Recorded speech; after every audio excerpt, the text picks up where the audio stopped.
Selknam, Alakalouf et Auch, la terre de feu, Patagonie, aujourd'hui tous disparus parce qu'ils montrent bien ce qu'est l'art d'une société première. Et donc ça c'est aussi une sérigraphie qui n'est pas montrée ici, mais qui est à mon atelier, qui est là, voilà, sur cette œuvre. Et j'ai trouvé que cet homme dégageait une présence, c'est comme s'il avait pu survivre à la mort parce que quelqu'un l'a pris en photo. Et c'est un peu un fantôme, un esprit. Et voilà à quoi. Heureusement, il y avait déjà des photographes qui les ont pris en photo. Donc voilà comment ils se déguisaient pour leur rituel, dont je parlais un peu plus tard. C'est assez fascinant, bon, c'est un peu des Pères Noël, en quelque part. Voilà. Et donc ben là, malheureusement, avec la lumière, on ne voit pas, mais cette œuvre est exposée ici. C'est noir sur noir. Bon. Et ces hommes-là avaient fait le plus long parcours depuis l'Afrique. C'est ceux qui sont allés le plus loin. Et il y a 14 000 ans, ils sont arrivés en terre de feu tout au bout du monde, à l'autre bout de la matrice africaine. Donc vous pouvez les voir ici, décorés entre guillemets avec des symboles que je ne connais pas bien sûr. Ils faisaient des pièces de théâtre comme ça, enfin des pièces de théâtre, des rituels. Vous voyez aussi ça? C'est fabuleux. Les rituels des Selknam, quand le soleil poursuivait la lune, Anne Chapman a écrit un livre sur ces rituels. Sur la scène du Han, inversement symétrique du domicile céleste de la lune, où elle reçoit les esprits des chamans qui lui rendent visite pendant l'éclipse, on voit surgir et se poser nus sur la neige des esprits masqués, souterrains et célestes, chargés d'une incroyable puissance qui inflige aux Clocten, les jeunes initiés, des épreuves cruelles et dégradantes qui vont les conduire à la maturité. Bon, en fait, c'est des rituels de passage. Fille neige, mère vent, mari pluie, clown érotique et agressif envers les femmes, se livrant à des jeux impurs, ballerines, cocus, bouffons grotesques, tout ce monde comique et taquin appeure les jeunes et raille les femmes jusqu'à ce qu'elles prennent petitement leur revanche. Il y a un problème dans les sociétés traditionnelles, c'est que souvent les femmes n'ont pas leur place exacte. J'ai écrit un article avec une amie turque et pour elle, les traditions sont des contraintes plus qu'autre chose. Donc tout dépend des cultures, bien évidemment, et il faut penser à ça aussi. Bon, enfin bon, là on voit des femmes Selknam qui ont l'air en bonne santé. Et c'est une tribu, ils vivent ensemble, ce qu'on a un peu perdu aujourd'hui. Et là, c'est la photo la plus horrible que je puisse connaître, c'est-à-dire que c'est des chasseurs anglais qui s'appellent Julius Popper, chassant les Indiens avec ses hommes près d'un Selknam mort et dénudé. Voilà. C'est très très violent, on les a chassés comme des lapins. Et en 96, mourut l'Indienne Lola Kiepsha, dernière descendante de ces peuples. C'est un peu triste. C'est-à-dire que leur langue a disparu, leurs rituels ont disparu, et on ne sait pas, on ne sait plus. Et aujourd'hui, tellement de langages et tellement de cultures disparaissent, bon, c'est un peu mon rôle d'artiste d'en parler. Là, je voulais venir à l'Égypte. En opposition à toute cette violence dont je viens de vous parler, la destruction de cultures premières, j'ai trouvé sur cette statue égyptienne qui est au Louvre une espèce de forme d'apaisement. C'est-à-dire qu'elle porte de l'eau ou des urnes funéraires, elle fait des offrandes au monde. Et travailler sur cette image m'a beaucoup apaisé. C'est vraiment l'opposé de la violence, la générosité. Bon.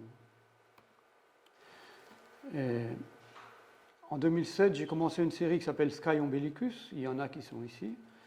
Et c'est une réflexion sur comment les sociétés premières, ou égyptiennes par exemple, l'Antiquité, utilisaient les animaux pour voyager vers les au-delà. Donc, on a cette sérigraphie qui est ici. Donc, dans beaucoup de cultures traditionnelles, l'âme du mort passe par l'intermédiaire d'un animal. Ici, on voit que c'est un cerf, pour après rentrer dans le corps de la femme qui est dénudée ici. Je trouvais que cette image était superbe. C'est une métaphore de l'au-delà. Et ici, nous voyons la déesse Nout, dont le corps se déploie au-dessus de la terre pour la protéger. protéger la terre.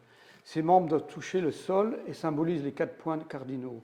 Elle avale le soleil avec sa bouche le soir pour le recracher par son sexe le matin.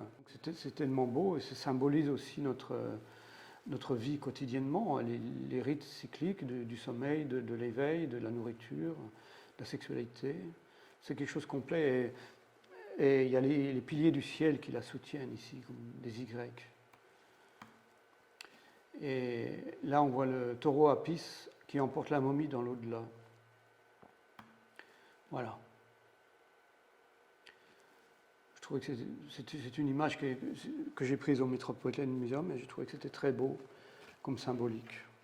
L'art mural monumental, mon voyage en Égypte en 1983, je crois, avec mon grand-père, m'a fait connaître quelque chose que je ne connaissais pas, c'est-à-dire que les artistes ont travaillé uniquement à la mémoire des morts. Et ça, on voit la première photo prise lors de la découverte du tombeau de Toutankhamon en 1922. Et on dirait que ces statues sortent dans le présent après 3 à 4 000 ans de vie souterraine. Et je rends plus hommage aux artistes qui ont pu réaliser ces œuvres, qui ont survécu, qu'à Toutankhamon. Mais bon, peu importe, je pense que les artistes sont importants. Ça. Et donc, j'ai eu un peu une révélation dans la tombe de Néfertari, que vous voyez ici. C'est ce qu'on peut appeler l'art total. Et quand j'ai découvert ça et que je suis rentré aux Beaux-Arts à Besançon, j'ai dit l'art n'est pas dans les écoles. Donc j'ai un peu claqué la porte des écoles et je suis parti ailleurs pour pouvoir développer mon travail. Et on peut voir ici ce que ça a donné sur moi, ce que cette influence de l'art mural a donné sur moi. C'est ce qui est exposé actuellement au Musée des Beaux-Arts de Besançon. Voilà. Et qui continuera encore un certain temps. Donc là, je voulais un peu parler très très brièvement de ce qu'on peut appeler l'imposture individualiste et matérialiste, le déficit spirituel contemporain, la société uniquement matérialiste et pornographique, la disparition des rituels, de la nature et la transe. La mode, bon, je suis tombé sur ces images l'autre jour et je dis waouh, ça dégage ça. Je veux dire, sont des modèles qui portent comme des fumigènes sur la 5e symphonie de Mahler. Donc on est vraiment arrivé à la quintessence du ridicule. Et celle-là, peut-être vous la verrez mieux. C'est quelqu'un qui porte des bouts de bois sur sa tête et qui défile comme ça. Bon là, c'est vrai que nos sociétés arrivent à des dérives complètement absurdes et abscons. Et qui n'ont plus beaucoup de sens. Enfin, ça a du sens pour les riches et célèbres, comme on peut dire. Enfin bon, voilà. Et comme disait Pierre Bourdieu, le goût, c'est le dégoût du goût des autres. Ça illustre exactement ce qu'on vient de voir. C'est-à-dire que quelques gens, parce qu'ils ont le pouvoir politique ou qui possèdent des grosses galeries, imposent le goût sur tout le monde, quelque part. Parce que bon, on est obligé de dès l'instant où on diffuse ces informations-là, on est obligé de les voir. Après, on peut être d'accord, et il faut bien sûr une diversité des choses, mais bon, c'est quand même assez... C'est terrible parce que ça ne signifie plus rien du tout, juste une position. J'oppose ça au rituel des sociétés premières. Voilà, c'est une petite fille qui embrasse un veau. Voilà, ouais. Et là, c'est pareil, c'est un veau qui est dans une maison où ils ont fait des dessins pour le veau, justement. Et je trouve ça assez touchant. Et là, ce sont des femmes hindoues qui dessinent un dessin pour accueillir les dieux devant un temple, à la craie. Alors, elles font le dessin quotidiennement. Ça parle de l'éphémère. Et ici, voilà aussi des offrandes quotidiennes, au lingam et au yoni, qui sont les symboles masculins et féminins. Et il est dit, l'immobilité absolue et le mouvement ultime sont la nature de Shiva. Que pour eux, le dieu Shiva, c'est à la fois cette immobilité et cette énergie énorme. C'est un peu l'infini et le présent. Et c'est cette complexité et ce paradoxe qui a disparu chez nous. On ne pense plus de manière paradoxale. Et je voulais en venir au tour et à la peinture sacrée pour parler de ce plexiglas qui est là.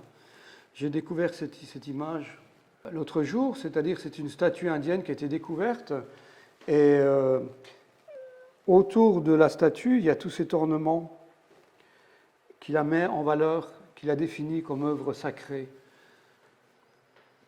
Et dans mon travail, c'est exactement ce que je fais avec les tours sacrées que je mets autour des plexiglas. Et Régis Debray en parle très bien dans La jeunesse du sacré. Une métaphore que nous apprend-elle? Qu'une terre promise, ouverte à tous les vents, cesserait de l'être, et que la clôture, grillage, cordon, balustrade, haies, barrières, jubé, chancelle, courtine, est d'un autre ordre que le rinceau ou la palmette. Ce n'est pas ornemental, mais transcendantal. C'est-à-dire que le tour définit quelque chose qu'il faut respecter quelque part. Et donc voilà le schéma d'installation de mes œuvres sur plexiglas, du tour de mes œuvres sur plexiglas. Le tout est l'archaïsme. Là, je vais citer Novalis, qui est un écrivain romantique allemand. Il ne paraît pas sage de vouloir saisir et comprendre un monde humain sans être plein soi-même, d'une humanité épanouie. Aucun des sens ne doit sommeiller, et s'ils ne sont pas tous également éveillés au même degré, il faut pourtant que tous soient sur le qui-vive, qu'aucun ne soit opprimé ni ne se relâche. C'est important de comprendre cette complexité du monde, j'en ai parlé précédemment, mais plus on ouvre sa conscience, j'en parlais tout à l'heure, plus on a de chance de ne pas passer à côté de choses importantes. Et là, par exemple, j'ai pris cette photo d'un cerf grec archaïque au Metropolitan Museum, toujours. Et donc voilà l'œuvre que j'en ai faite.